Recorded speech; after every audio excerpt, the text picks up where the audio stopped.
तो नमस्कार दोस्तों, कैसे हो भाई आप सारे लोग। मेरा नाम मनीष और भाई स्वागत है आप सबका चैनल पे दोबारा से। और आज जो था भाई हम लोग कवर करने वाले गेमिंग लैपटॉप बाइंग गाइड। अब देखो, और अपने चैनल पे ना मैं तरह तरह के लैपटॉप बताता रहता हूँ, 20 के 30 के 40 के OLED laptop, display laptop, gaming laptop, हर तरह का लैपटॉप जो था भाई हम लोग कवर करते हैं। पर यहाँ पे जो था भाई आज की वीडियो में मैं आपको बताने वाला हूँ गेमिंग लैपटॉप बाइंग गाइड। अगर भाई आप लोग भी गेमिंग लैपटॉप लेने की सोच रहे हो, आपका बजट जो था भाई 50 का है, 60 का है, 70 का, 80 का है, जितने का भी बजट है भाई, वीडियो को जो था पूरा एंड तक देखो। जितनी भी कंफ्यूजन है ना, अब चाहे तुम्हें नॉलेज हो या ना हो, भाई पूरा एंड तक देखना। तुम्हें जितनी भी कंफ्यूजन है सारी तो भाई क्लियर हो जाएगी। हर चीज को एक्सप्लेन करेंगे डिटेल के अंदर। तो ज्यादा टाइम वेस्ट नहीं करते, जल्दी से वीडियो को स्टार्ट करते हैं। पर उससे पहले जो था भाई चैनल को सब्सक्राइब कर लेना, ठीक है। और हमारे चैनल पे जो था इस तरह का लैपटॉप टाइप कंटेंट आता है, तो भाई सब्सक्राइब करो, वीडियो को जो था लाइक करो। और अब जो था स्टार्ट करते हैं। तो देखो दोस्तों, पहला पॉइंट भाई उन बंदों के लिए जिनको बिल्कुल भी जो था नॉलेज नहीं है, मतलब भाई बिल्कुल अभी अभी यूट्यूब खोला है, अभी अभी जो था भाई हमारी या किसी यूट्यूबर की वीडियो देखी है, उन्होंने जो था भाई अभी अभी जो था भाई मतलब इस गेमिंग का जो जॉनर है उसके अंदर उतरे हैं, अभी अभी जो था भाई उन्होंने साइबर पंक देखा है, GTA 5 देखा है। तो सबसे पहली चीज जो था भाई आप लोगों के लिए ये है कि जब भी तुम गेमिंग लैपटॉप खरीदने वाले हो ना, तो यहाँ पे जो था भाई ध्यान रखो, गेमिंग लैपटॉप के अंदर जो था जीपीयू होना चाहिए। काफी सारे लोग जो था भाई ये सोचते हैं अगर मैं 70,000 का लूंगा, 80,000 का लैपटॉप लूंगा तो भाई वो ज्यादा बेटर होगा, वो गेम जो था चला देगा, ठीक है। अगर मैं मैकबुक लूंगा तो भाई वो जो था सारी गेम चला देगा। तो देखो मेरे भाई, लैपटॉप चाहे कैसा भी हो, उसके अंदर ग्राफिक कार्ड जो था होना चाहिए। यहाँ पे जो था भाई 70-80 हज़ार का जो लैपटॉप है, अगर उसके अंदर ग्राफिक कार्ड नहीं है तो भाई वो GTA 5 को भी नहीं चला सकता है। और यहाँ पे भाई मेरा लैपटॉप 50,000 का है, ये भी जो था भाई GTA 5 को अल्ट्रा हाई सेटिंग्स पर चला सकता है, क्योंकि इसके अंदर ग्राफिक कार्ड है। तो always buy a laptop which has GPU. मतलब इसका कहने का ये है कि भाई जब भी लैपटॉप खरीदो तो उसके अंदर ग्राफिक कार्ड होना चाहिए, ठीक है। और बिना ग्राफिक कार्ड का कोई सा भी लैपटॉप मत खरीदना, ग्राफिक कार्ड जो था भाई कंपलसरी है, होना चाहिए। तो यार यहाँ पे जो सबसे पहली चीज है भाई वो है हमारा ग्राफिक कार्ड। और देखो भाई जीपीयू का नॉलेज जो था भाई काफी सारे लोगों को हो चुका है और काफी सारे लोगों को जो था नहीं है। तो यहाँ पे अब ये मान के चलो भाई दो ही कंपनियां हैं जो ग्राफिक कार्ड बनाती है भाई, एनवीडिया और AMD। और अधिकतर अमेजॉन पे, फ्लिपकार्ट पे जितने भी लैपटॉप तुम्हें देखने के लिए मिलेंगे भाई, सबके अंदर जो था भाई एनवीडिया का ग्राफिक कार्ड होता है। तो यहाँ पे जो था भाई हम लोग मेन एनवीडिया की जो था बात करेंगे। तो देखो एनवीडिया के अंदर जो दो सीरीज आती हैं, एक होती है भाई GTX सीरीज और एक होती है RTX सीरीज। अब देखो, अगर तुम्हारा बजट भाई 50,000 रुपए तक का है तो भाई तुम्हें GTX सीरीज जो था बिल्कुल भी नहीं लेनी है, क्योंकि भाई GTX सीरीज जो था बिल्कुल पुरानी हो चुकी है। मतलब 2-3 साल पहले जो था भाई एनवीडिया ने इसको बंद कर दिया था। तो भाई GTX सीरीज को जो था भूल जाओ।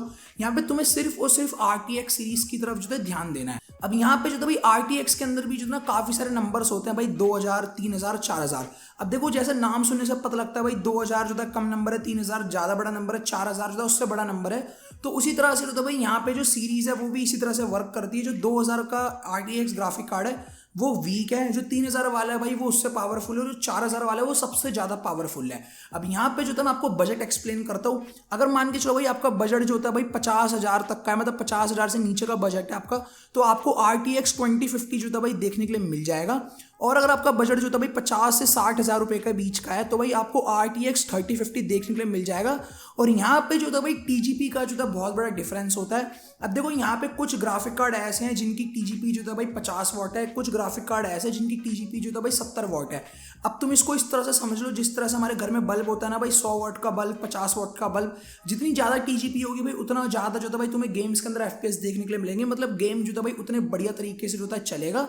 अब यहाँ पे भाई अगर आपका बजट जो था भाई 60 से 65,000 के बीच में है तो आपको जो था भाई हायर TDP का 3050 देखने के लिए मिल जाएगा। अब देखो, हायर TDP का 3050 से मेरा मतलब ये है कि वो वाला 3050 मिलेगा जिसकी वॉटेज जो होता है ज्यादा है। तो ज्यादा वॉटेज का मतलब ये है कि भाई ज्यादा FPS जो था हमें देखने के लिए मिलेंगे। अब देखो, जैसे जैसे तुम प्राइस बढ़ाते जाओगे ना, उस हिसाब से जो होता है भाई गेमिंग परफॉर्मेंस जो होता है बढ़ती जाएगी। अब यहाँ पे भाई बात करते हैं 70,000 के बजट की। अगर आपका बजट जो होता है भाई 70 से 80,000 के बीच में, तो आपको RTX 4050 देखने के लिए मिल जाएगा, जो 6 GB का वेरिएंट है। और आज के टाइम में जो लेटेस्ट है भाई वो 4050 चल रहा है मार्केट के अंदर। अब यहाँ पे जो था भाई अगर तुम लोग गेमिंग लैपटॉप लेने वाले हो तो भाई 4050 जो था भाई काफी ज्यादा पावरफुल गेमिंग लैपटॉप है आज के टाइम में, ठीक है। और देखो, सीरीज से पता लग रहा है भाई 4,000 सीरीज है, तो भाई जाहिर सी बात है बिल्कुल नई सीरीज का है। और 5,000 जो था भाई अभी तक आया नहीं है, कुछ टाइम बाद आएगा। तो जैसे तुम प्राइस बढ़ाते जाओगे भाई वैसे वैसे तो बढ़ता जाएगा। अब यहाँ पे जो ग्राफिक कार्ड है वो हमारा 4050 है। अगर आप भाई थोड़ा प्राइस बढ़ा दोगे, 1,00,000 रुपए कर दोगे, 1,25,00,000 रुपए कर दोगे, तो आपको 4060 मिल जाएगा। और 1,50,000 कर दोगे तो 4070 मिल जाएगा, 2,00,000 कर दोगे तो 4080 मिल जाएगा। तो तो इस तरह से जो था भाई जो गेमिंग परफॉर्मेंस है देखो वो अब यहाँ पे तुम्हें समझ में आ गया भाई वो भी बढ़ती जाएगी। तो यहाँ पे जो RTX वाले ग्राफिक कार्ड है भाई वो बिल्कुल न्यू सीरीज है, मतलब जो अभी अभी मार्केट के अंदर आ रखे हैं। और 4050 जो ग्राफिक कार्ड है भाई वो DLSS 3 को सपोर्ट करता है। जिस बंदे को नहीं पता, DLSS जो था भाई एक टेक्नोलॉजी जो एनवीडिया ने बनाई है जिसकी वजह से जो आपके गेम के अंदर जो फ्रेम्स होते हैं वो अपने आप काफ़ी ज़्यादा बढ़ जाते हैं। ठीक है, तो भाई यहाँ पे जो 4050 वाले ग्राफिक कार्ड है वो ज़्यादा पावरफुल है, जो 3050 वाला ग्राफिक कार्ड है वो उससे कम पावरफुल है, और जो 2050 वाला ग्राफिक कार्ड है वो उससे काफ़ी ज़्यादा जो था भाई लीस्ट पावरफुल है। यहाँ पे जो था भाई मैं तुम्हें एक और इंपॉर्टेंट चीज़ बताना चाहता हूँ, वो ये है कि भाई जब भी हम ग्राफिक कार्ड का सिलेक्शन करते हैं ना, तो यहाँ पे वीडियो रैम जो था भाई बहुत ज़्यादा मैटर करती है। अब देखो जो 2050 है उसके अंदर 4 GB की वीडियो रैम है, जो 3050 है उसके अंदर भी 4 GB की वीडियो रैम है, पर जो 4050 है उसके अंदर 6 GB की वीडियो रैम है। अब जैसे जैसे जो होता है भाई तुम अपनी जेब में से पैसे निकालते जाओगे भाई वैसे वैसे होता है भाई वीडियो रैम बढ़ती जाएगी। अब जो 4080 है भाई उसके अंदर 8 GB की वीडियो रैम है। अब देखो जितनी ज़्यादा वीडियो रैम होती है ना आज के टाइम में जो होता है भाई उतने ही गेमिंग के अंदर जो होता है मतलब आपको बेटर परफॉर्मेंस होता है देखने के लिए मिलती है। अब मेरे पास जो पीछे पीसी रखा भाई इसके अंदर भी ग्राफिक कार्ड है जिसके अंदर 8 GB की वीडियो रैम है, और यहाँ पे एक लैपटॉप रखा भाई इसके अंदर 4 GB का ग्राफिक कार्ड है। तो देखो 4 GB का जो ग्राफिक कार्ड है ना वो अच्छा तो है, पर यह है कि जैसी गेम्स जो होता है ना 4 GB से ऊपर जाते हैं ना तो भाई सिलेक्टर और लैग होना चालू हो जाते हैं। अब दोस्तों यहाँ पे बारी आती है भाई हमारे अगले कंपोनेंट की, और वो है भाई हमारा CPU। तो देखो CPU का जो नॉलेज है ना भाई वो बहुत ज़्यादा सिंपल है। जब भी हम गेमिंग लैपटॉप लेते हैं ना तो उसके अंदर पहली प्रेफरेंस होता है भाई हमारा ग्राफिक कार्ड होता है, और जो CPU होता है ना वो दूसरे नंबर की प्रेफरेंस होता है, क्योंकि भाई मतलब ये सिंपल सी बात है भाई जो गेम होते हैं वो GPU के ऊपर चलते हैं। ठीक है, अब यहाँ पे जो काफ़ी सारे नए नए गेम्स हैं ना भाई वो CPU डिमांडिंग भी हैं। ठीक है, तो भाई ये बहुत ज़्यादा इंपॉर्टेंट है कि भाई तुम्हारा CPU भी जो है पावरफुल होना चाहिए। जो आज के टाइम में जो नए नए गेम है जैसे साइबरपंक हो गया, असासिन क्रीड मिराज हो गया, ठीक है, और जो आने वाला GTA 6 है भाई ये जो गेम है बहुत ज़्यादा डिमांडिंग गेम है। तो हमारा CPU भी जो था भाई काफ़ी पावरफुल होना चाहिए कि CPU के अंदर जो था भाई 12th जनरेशन और 13th जनरेशन जो था बिल्कुल लेटेस्ट चल रही है आज के टाइम में मार्केट में। अब देखो जैसे नाम सुनने से पता लगता है भाई 12th generation, 13th generation, 14th generation. ठीक है, तो जो 12 है भाई वो पहले आई थी, अब जो 13 है वो लेटेस्ट है, और जो 14 है भाई वो बिल्कुल लेटेस्ट है। तो जैसे जैसे जनरेशन बढ़ती जाएगी भाई वैसे वैसे जो परफॉर्मेंस है वो भी बढ़ती जाएगी। तो अगर कल को तुम्हें कोई दुकानदार भाई पागल बनाया ना कि भाई ये मैटर नहीं करता, स्पेक्स मैटर नहीं करती, देखो भाई उन लोगों को कुछ नहीं पता। मैं जो था भाई खटिया खड़ी कर देता हूँ बंदों की अगर मैं नेहरू प्लेस जाता हूँ ना, क्योंकि भाई अधिकतर बंदों को वहाँ पे पता ही नहीं है वो बेच क्या रहे हैं। ठीक है, तो यहाँ पे जनरेशन जो तो भाई बहुत ज़्यादा मैटर करती है। तो भाई जब भी आप गेमिंग लैपटॉप लेने वाले हो, ठीक है, और आपका बजट जो था भाई अच्छा खासा है, 70,000 तक का है, 65,000 तक का है, तो भाई आप लोग जो था भाई 12 जनरेशन या 13 जनरेशन के CPU के साथ जो है जा सकते हो। और यहाँ पे जो था भाई एक और चीज़ है भाई CPU जो है H टाइप होना चाहिए। अब मैंने H टाइप इसलिए बोला क्योंकि भाई जितने भी H टाइप CPU होते हैं ना वो गेमिंग के लिए जो होता है मतलब गेमिंग को दिमाग में रख के जो है डिज़ाइन करे जाते हैं। यहाँ पे जितने भी H टाइप CPU होते हैं ना उनका मतलब ये होता है भाई हाई परफॉर्मेंस कह लो या हाई पावर कह लो, और वो गेमिंग के अंदर जो था भाई काफ़ी ज़्यादा बढ़िया होते हैं। अब यहाँ पे जो था अगर तुम्हारा बजट जो था भाई 50 से 55,000 के बीच का है तो भाई तुम्हें 11 जनरेशन देखने के लिए मिल जाएगी। अब देखो जो 11 जनरेशन है ऐसा नहीं कि वो बहुत बेकार हो चुकी है या अच्छी नहीं है, देखो बजट जैसे बढ़ाते जाओगे भाई वैसे वैसे जो होता है भाई जनरेशन भी जो है नहीं मिलती जाएगी। और अगर तुम्हारा बजट जो होता है भाई 50 से 55 के बीच में तो तुम्हें 11 जनरेशन मिल जाएगी। अब यहाँ पे तुम्हें ध्यान ये रखना है कि सबसे पहली चीज़ भाई तुम्हारे CPU के अंदर जो है कम से कम भाई 6 कोर 12 थ्रेड जो है होने चाहिए। ठीक है, और H टाइप CPU होना चाहिए। और यहाँ पे 6 कोर 12 थ्रेड जो था भाई मैंने इसलिए बोले क्योंकि भाई आजकल के जितने भी नए नए गेम्स होते हैं ना वो सारे जो था भाई कोर थ्रेड जो था खाते हैं। अब अगर आपका CPU में जो था भाई 6 कोर 12 थ्रेड होंगे ना तो भाई आप लोग आराम से हाई रिफ्रेश रेट की गेमिंग कर सकते हो, वीडियो एडिटिंग कर सकते हो, फोटोशॉप कर सकते हो, और काफ़ी सारे जो था भाई मल्टीपल टास्क जो था कर सकते हो। 11 जनरेशन, 12 जनरेशन, 13 जनरेशन में ज़्यादा डिफरेंस नहीं है, थोड़ा बहुत डिफरेंस है। पर यहाँ पे जो था भाई अगर तुम 8 जनरेशन या 9 जनरेशन का CPU देखोगे ना तो भाई उसमें जो था बहुत बड़ा डिफरेंस आ जाता है। मतलब देखो 2 से 3 साल में जो था ज़्यादा गैप नहीं आता है, पर अगर भाई 5 साल 6 साल हो जाते हैं ना तो भाई काफ़ी बड़ा गैप आ जाता है। अब मेरे पास जो था भाई 8 जनरेशन का CPU भी था, ठीक है, और अब जो था भाई मेरे पास 13 जनरेशन का CPU है, तो देखो दोनों के बीच में कितना बड़ा डिफरेंस आ गया, मतलब लगभग 5 से 6 साल का डिफरेंस आ गया। तो भाई परफॉर्मेंस जो था काफी ज्यादा जो था भाई मतलब ऊपर नीचे जो था हो जाती है। तो दोस्तों यहाँ पे बारी आती है भाई हमारे अगले कंपोनेंट को लेकर, और भाई वो है हमारी रैम। तो देखो रैम के अंदर जो था ना बहुत सिंपल सा है। लोग जो होता है मतलब काफी सारे यूट्यूबर इन्फ्लुएंसर्स ये बोलते हैं कि 8 GB की रैम जो था सफिशिएंट है। मैं बोलूंगा कि भाई आज के टाइम में 8 GB की रैम जो था बिल्कुल मतलब बर्बाद है। अगर तुम कोई भी गेमिंग लैपटॉप ले रहे हो ना तो भाई 8 GB की रैम के साथ जो है मत लेना, और अगर लेते भी हो तो भाई उसको इंस्टेंटली जो है भाई अपग्रेड कर लेना। मेरे साथ भी हुआ था, मैंने 8 GB रैम वाला लैपटॉप लिया था और मेरे को एकदम से जो था भाई अपग्रेड करना पड़ा, क्योंकि भाई मतलब मेरी वीडियो जो था भाई ढंग से एडिट नहीं हो पा रही थी, काफ़ी दिक्कत आ रही थी। अब यहाँ पे सबसे पहले ये जानो भाई रैम कितने टाइप की आती है। तो भाई यहाँ पे एक DDR4 रैम आती है और एक जो है DDR5 आती है। ठीक है। और DDR4 रैम जो था भाई, मतलब नाम सुनने से पता लग रहा है भाई DDR4 तो पुरानी हो चुकी है, और DDR5 जो था भाई बिल्कुल नहीं है, वो मेरे पास जो था दोनों है। तो मैं जो था भाई तुम्हें ढंग से एक्सप्लेन कर सकता हूँ कि दोनों के अंदर क्या क्या डिफरेंस है। तो देखो, जितने भी नए नए गेमिंग लैपटॉप हैं 65,000 के 70,000 के, उनके अंदर तो भाई आपको DDR5 रैम देखने के लिए मिल जाएगी। और कोशिश ये करना भाई DDR5 रैम के साथ जो था जाओ। अब भाई अगर तुम्हारा बजट जो था भाई अलाउ नहीं करता, ठीक है, DDR5 रैम वाला लैपटॉप नहीं ले सकते, तो भाई तुम लोग जो है DDR4 रैम वाला लैपटॉप भी ले लेना, कोई दिक्कत नहीं है। बस यहाँ पे ध्यान ये रखना कि लैपटॉप के अंदर जो था भाई 16 GB रैम होनी चाहिए। अगर 8 GB भी रैम लगी हुई है ना, तो उसके अंदर एक और स्लॉट होना चाहिए ताकि 16 GB जो था कर सको। क्योंकि ऐसा है, 8 GB रैम जो था भाई गेमिंग वेमिंग के लिए जो था सही नहीं है। 16 GB रैम जो था भाई बहुत ज़्यादा बेटर है। और मैं ये बोलूंगा कि भाई अगर तुम लोग काफ़ी ज़्यादा जो था भाई हैवी लेवल की गेमिंग करने वाले हो ना, तो 16 GB रैम वाला लैपटॉप जो था बाय करना, और उसके अंदर 32 GB रैम जो था कर लेना। क्योंकि भाई मेरे पास 32 GB रैम है, और आजकल के जो नए नए गेम्स है ना, वो अराउंड जो था भाई 14, 15, 16 GB जो था ले जाते हैं। तो 16 GB रैम भी जो था काफ़ी ज़्यादा कम पड़ती है, ठीक है। तो यहाँ पे देखो चॉइस ये है कि अगर तुम्हारे पास 8 है तो भाई उसको 16 कर लो, और 16 है तो भाई इसको 32 कर लो। 8 पे जो था मत रहना, 8 जो था भाई बिल्कुल खराब है। तो दोस्तों यहाँ पे अगली चीज़ है भाई, वो है हमारे स्टोरेज को लेकर। देखो यार, स्टोरेज के अंदर जो था ना, जितने भी गेमिंग लैपटॉप हो, चाहे 50 को, 60 को, 70 को, सबके अंदर जो था भाई 512 GB की जो होता है तुम्हें SSD देखने के लिए मिलेगी, और वो जो होता है SSD M.2 वाली होगी।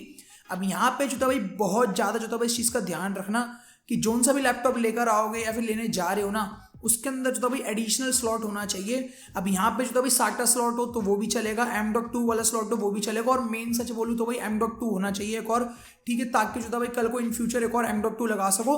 अगर वो नहीं मिलता तो भाई कोई बात नहीं, SATA वाला जो था भाई होना चाहिए, ताकि जो था भाई कल को हम लोग SATA वाली SSD जो था एक और लगा सकें। अब देखो यार, 512 GB जो था ना, सच बताओ बहुत ज़्यादा कम हो गया। मतलब मेरे लैपटॉप में 512 GB आया था, और 512 GB जो था ना, 3 से 4 गेम डालो भाई उसी के अंदर भर जाता। मतलब GTA 5 डाल दो, साइबरपंक डाल दो, RDR2 डाल दो, भाई भर गई पूरी SSD। मतलब इतने में जो था ना पूरा 400 GB चला जाता है स्पेस, ठीक है। तो भाई 512 GB मेरे हिसाब से वही कंपनियों को भी जो होता है थोड़ा देखना चाहिए। 512 GB में काम नहीं बन पाता है, कम से कम जो था भाई 1 TB की SSD दो, वो जो था भाई ज़्यादा बेटर रहेगा।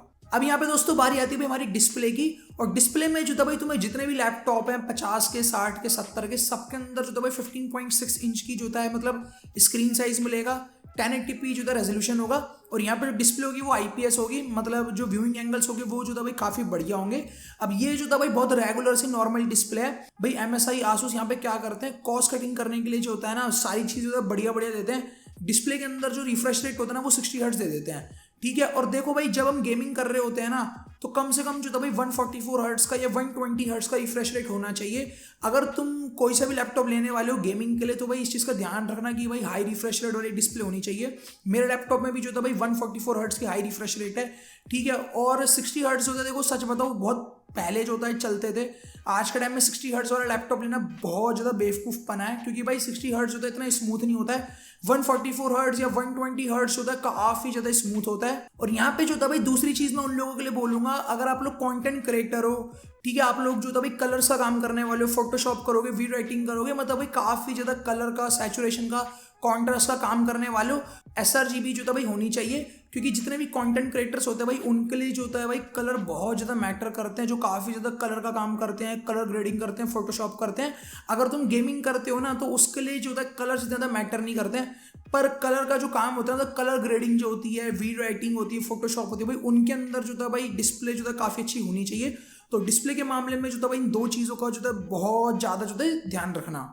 अब यहाँ पे दोस्तों बारी आती है भाई बैटरी की, और देखो यार जो बैटरी का सिनेरियो है ना, वो जो था भाई बहुत ज़्यादा बेकार होता है गेमिंग लैपटॉप्स का, क्योंकि भाई इनकी जो बैटरी लाइफ है ना, वो इतनी अच्छी नहीं होती। मतलब भाई सच बताओ, 80 to 85% जितने भी गेमिंग लैपटॉप है ना मार्केट में अभी के टाइम पे, अगर तुम नैरो प्लेस जाओगे, अमेजोन पे देखोगे ना, सबकी बैटरी लाइफ जो होता है भाई 2.5 से 3 घंटे तक ही तुम्हें देखने के लिए मिलेगी।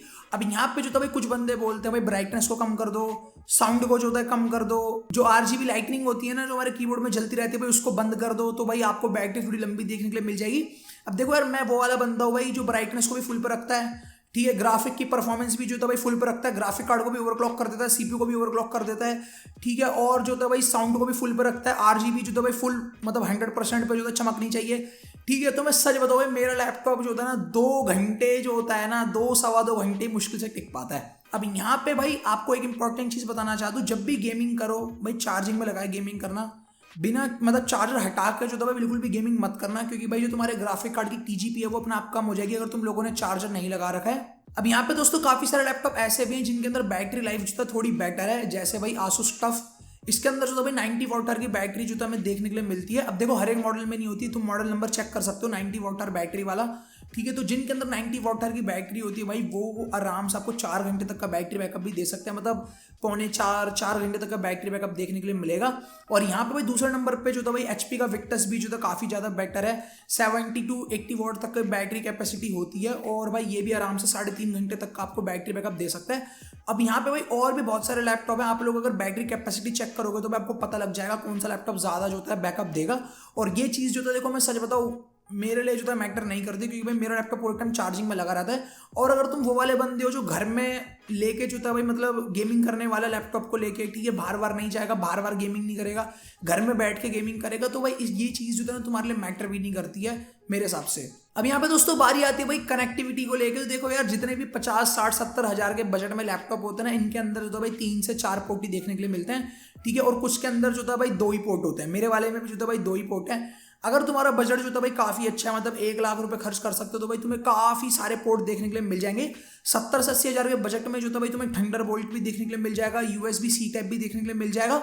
और मैं बोलूंगा कि भाई सबसे बढ़िया जुगाड़ बताओ भाई, यूएसबी हब ले लो, ठीक है, एक पूरा डॉक ले लो, 4-5 हज़ार का या 3-4 हज़ार तक का आएगा भाई। उसके अंदर जितने भी पोर्ट होते हैं तुम्हें सारे देखने के लिए मिल जाएंगे, ठीक है। और मेरे हिसाब से जो था भाई वो काफी ज्यादा बढ़िया चीज रहती है। तो दोस्तों आज की वीडियो में जो था भाई बस इतना ही। आई होप भाई आप लोगों को जो था वीडियो अच्छी लगी होगी, और ये लैपटॉप मतलब गेमिंग लैपटॉप बाइंग गाइड जो था भाई पसंद आया होगा। अगर वीडियो पसंद आई तो भाई पता है क्या करना है, वीडियो को जो है लाइक करना है, और चैनल पहली बार आया तो सब्सक्राइब कर लेना इसी तरह के लैपटॉप टाइप कंटेंट के लिए। तो मिलता हूं और नई वीडियो में।